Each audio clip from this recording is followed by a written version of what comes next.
Come on, Soda Pop, let's go. Welcome, sir. Good to have you. My name is Claire Halverson. I'm a longtime resident of Sioux Falls. And a number of years ago, I voted for a tax increase. That tax increase was intended for the improvement and maintenance of our streets. It has been known as the second penny. Since then, much of that second penny has been siphoned off into other projects, running from concert halls to swimming pools and everything else. And in the meantime, our streets in Sioux Falls are deteriorating again. I would urge you to direct the primary purpose of the second penny again towards the streets of Sioux Falls. Now, I know that some money is being used now for streets. In fact, just last month there was some leftovers and that was given to the streets. But I would encourage you to make the primary focus once more of the second penny for the maintenance and improvement of our streets. Thank you. Great job, Mr. Halverson. Thank you. Welcome.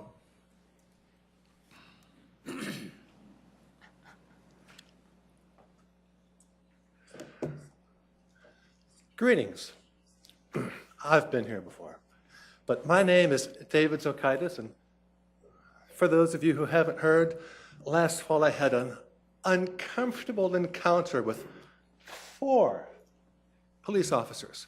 Uncomfortable is an understatement. I think would be, we should call it dangerous. They tried to set me up so they could use me the way a dog might use a chew toy. I think that's kind of dangerous. Assault, if you haven't noticed, is a crime. So anyway, I've been here before, and I'm trying to assess why this kind of thing occurs in our town and what we might do about it. Well, last time I was here, I mentioned a few complaints I had filed with the police department, and they were all ignored. So that means that if you're a police officer and you commit crimes in the line of duty, you're off the hook, because your administration will defend you by pretending that your crimes did not occur.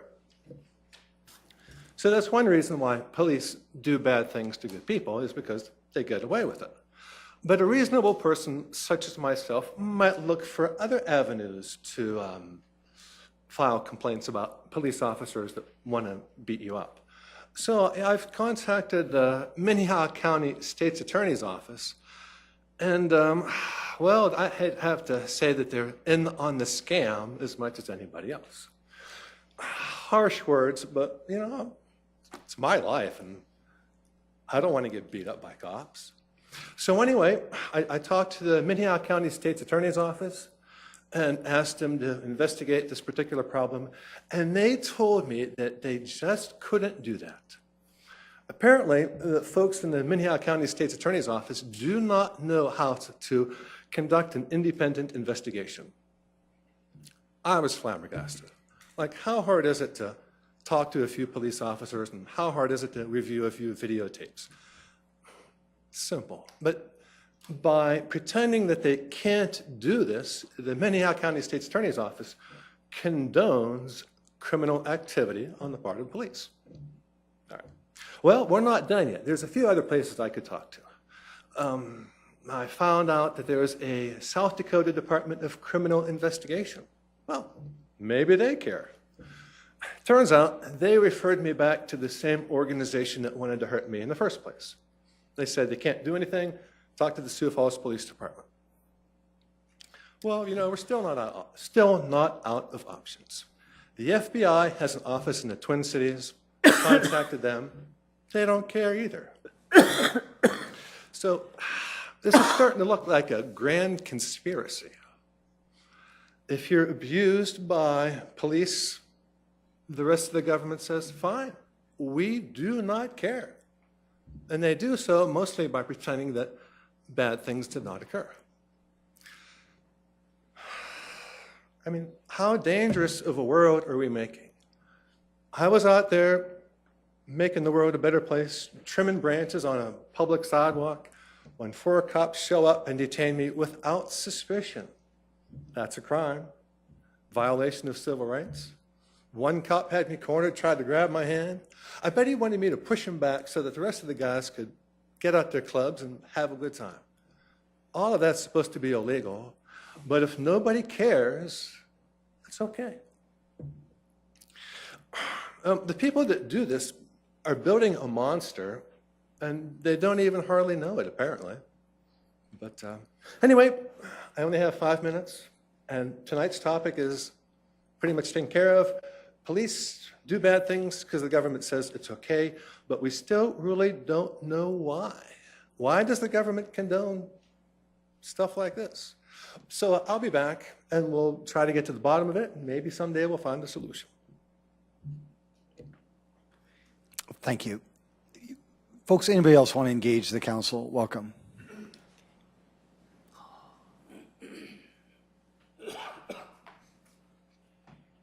Tim Stanga. I just want to let the citizens of Sioux Falls realize that there is a big election coming up for the city council. There's 4 people that we're going to put in chairs.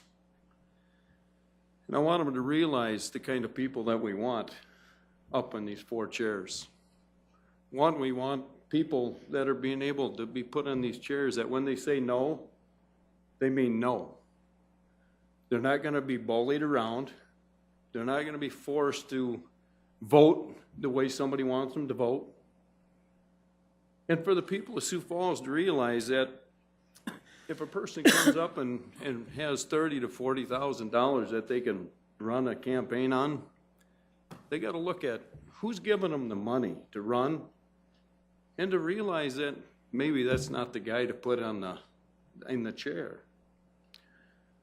And for them to realize that maybe what we should do is get some working class people to sit on these chairs to realize what a dollar's worth. I know when my mom and dad brought me up, they told me that it was 100 pennies was a dollar. We don't live on that in this city. You know, I always tell people that when somebody tells me that they're prudent, you better run the other direction. Because I'm very prudent with my money, and I'm prudent with everybody's money. And it works both ways. In Sioux Falls, you see a lot of wasted spending. I see it every day. I'm with the gentleman back here that our roads are the worst they've ever been in the past. I mean, since I've ever been driving on the roads. They're nasty. And the second penny sales tax was devoted for roads totally. And it wasn't supposed to be split off. The only thing that I realize that goes up is, well, our property taxes never go down, but yet we brag about how much money we have in our piggy bank. It's just amazing on how much money we have, but yet property tax keeps going up. But we got a budget. Well, anybody can budget when you're raising property tax every year. I want to get to another subject. It's this parking ramp downtown. I can remember sitting here and the city council voted on it. It was supposed to be a multi-use facility. Now, since the investors backed out, we're going to put a parking ramp. I'm hoping that maybe some people from the city council might relook at that and realize that we voted on a multi-use facility, but yet now we're just going to get a parking ramp? Because the picture that I seen compared to what I'm probably going to see is totally different than what you guys voted on. And I think something's got to be re-looked at, because I think that the citizens of Sioux Falls are getting shortchanged on what's going to be done downtown. And another thing, I don't want to be stuck, and I've hit this hard and hard all the time. I do not want to get stuck as a citizen of Sioux Falls on putting one dime into these parking ramps out of my tax-paying dollars or whatnot, because I think it's a self-funding. I think that the parking ramps are supposed to be self-funded. So I want to be guaranteed that if we're going to build a standalone facility, I want to guarantee in writing that I or my kids or my grandkids will never have to pay a dime to take care of these parking ramps. Thanks, Tim. Appreciate it. Welcome.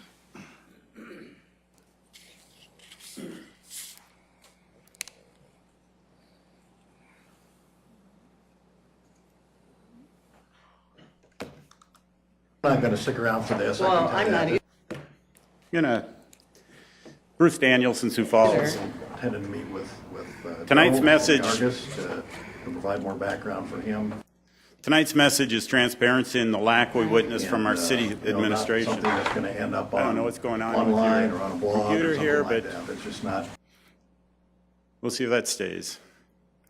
Let's take a stroll through examples of why we question so many things on these Tuesday night get-togethers. 2 weeks ago, Council Chair Kenny Anderson invited us to an administration building briefing.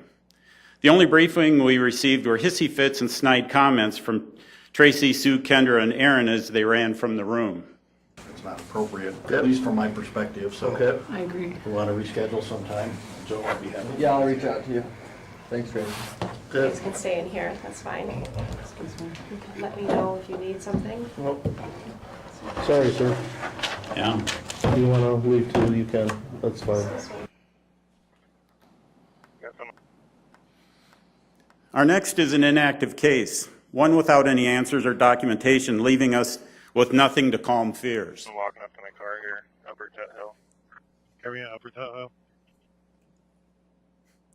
Again, we're asked in number 3 to attend a publicly announced council meeting, a walk through the indoor pool.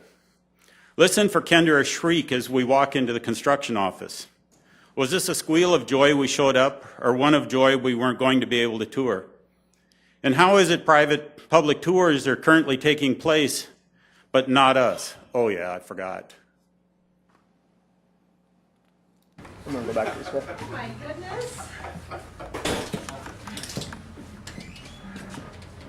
Bruce, they're gonna do a presentation out here, but non-city employees, we can't get them into the building. So, but we're under a quorum, so we should be okay with that. Okay. Remember last year, Heather Hitterdall made me media for a day? Was this just to make sure there was distance between the podium and our camera? How are you? If you wouldn't mind, the media's back there. Please. The mayor tells me I'm not the media, so. You can be the media today if you want to. I'm going to back water.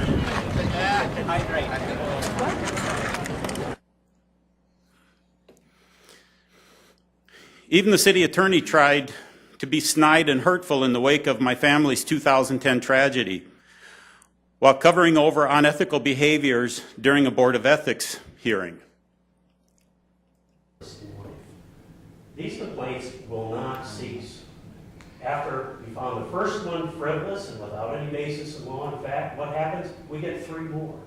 Then we listen, unfortunately Greg had to listen to over almost an hour of character assassination from someone who says, well, I can't produce any documents because the law gave me homework.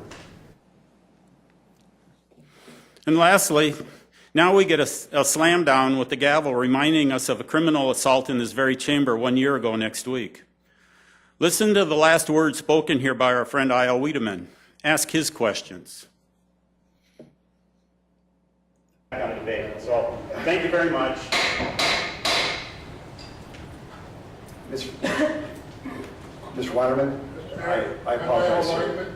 Mr. Weilerman, I apologize, sir. Are you going to follow Robert's Rules of Order or not? Mr. Weilerman?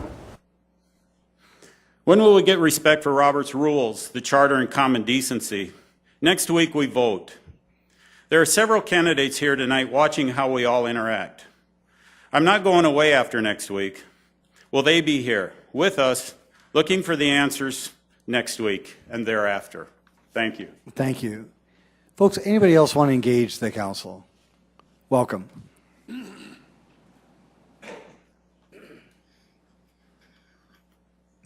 Scotty Irishman, Sioux Falls. Speaking of IL, I'm just wondering when we're going to take down the little fence here that we put up because of him. I think that would be a nice tribute to him to take it down. Anyway, speaking of the meeting that Bruce was speaking of, that I was invited to by chairman of the council, Kenny Anderson. I was invited by Kenny to go to this meeting. Didn't know what to expect. Didn't even have any questions of what I was going to ask.